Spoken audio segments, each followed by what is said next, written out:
Mr. Chairman and Commissioners, my name is Jennifer Falcone. I reside at 10323 Georgetown Pike, Great Falls. I chair the Great Falls Citizens Association's Land Use and Zoning Committee.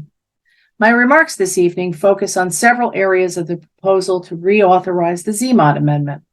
I would like to summarize and highlight several concerns expressed in a resolution adopted by the GFCA board and which we have already submitted to the chairman. First, GFCA offered its objections to elements of the initial zMOD proposal in 2021, citing concerns that the stated goals and objectives of the zMOD were unnecessarily expanded and did not comport with the expectations of the former chair of the Board of Supervisors, Sharon Bulova.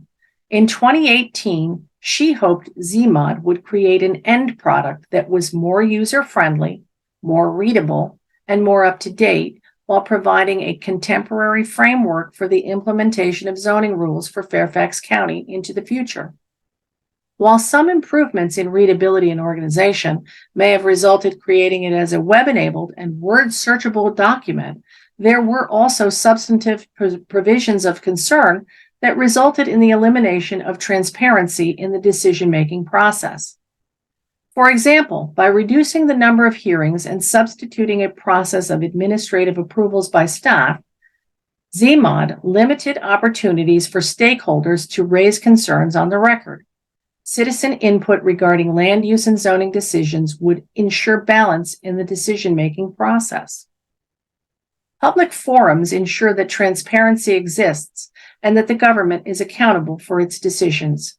Moreover, staff decisions affecting land use and zoning may not fully reflect the broader needs and interests of the community.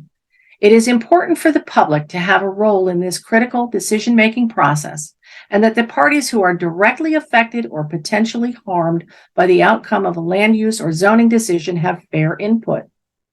There are provisions in the zMOD ordinance that GFCA believes have the potential to create harmful environmental impacts and increases in residential density. GFCA is concerned about the negative effects of increased traffic congestion, reduced privacy and open space, and a higher demand for public services and infrastructure.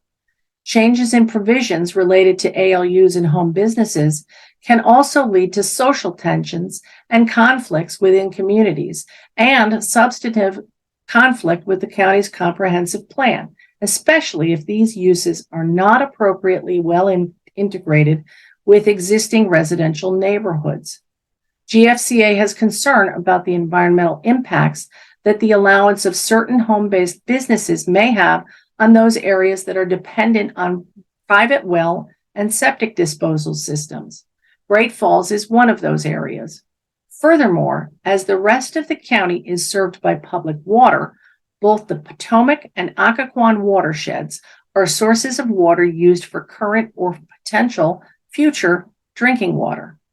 GFCA believes that administratively permitting certain home-based businesses that may involve the use of chemicals or products, as zMOD provides, could present a significant and irreversible harm to these natural resources.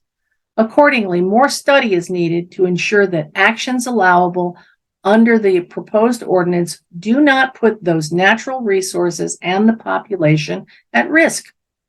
Also, GFCA is particularly concerned that opening up accessory apartments to all tenants on all single-family lots creates a de facto increase in density and generates unmanageable and unforeseeable impacts on parking and infrastructure, as does permitting up to 2 home businesses on every single family lot, including beauty parlors, barbershops, tailoring, repair shops, online sales, home food production, and other uses. These provisions, combined with the abolition of the protections regarding accessory apartments and the additional commercialization and intensification of the use, results in changes to the character of single-family residential neighborhoods. Furthermore, the additional traffic and potential for congestion creates unmitigated impacts and concerns. GFCA considers that this amendment introduces a new and controversial element that could potentially have significant impact on Fairfax County. Permitting data centers by right in certain zoning districts could produce several adverse impacts. While data centers may bring some economic benefits to a community, such as job creation and increased tax revenue, there are also potential harms that come with allowing data centers in a community that may produce adverse effects. For example, data centers can require a significant amount of truck traffic for the delivery of equipment and materials. This can lead to increased traffic congestion on local roads and highways, which can be disruptive to residents and businesses. Data centers require massive amounts of energy to power and cool their servers. This increased demand for energy may strain the local power grid and may lead to higher energy costs and infrastructure requirements. Also, data centers create a significant amount of noise from their cooling systems and backup power sources. All of this can be disruptive to nearby residents and businesses. Finally, data centers require large amount of lands for their operations. This can lead to the conversion of agricultural or natural lands into industrial areas, which can have a negative environmental impact where they may be permitted. This element alone should require a significant study by Fairfax County before advancing it in this amendment.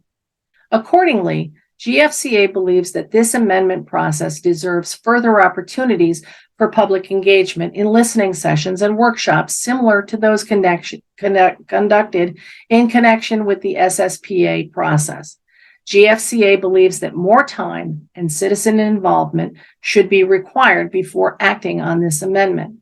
GFCA believes that a sharp focus on key provisions of the amendment would provide a formal opportunity on the record for staff and decision makers to consider the relevant concerns associated with the proposal. We appreciate the opportunity to contribute our comments and participate in the process to strengthen our county zoning ordinance. Thank you.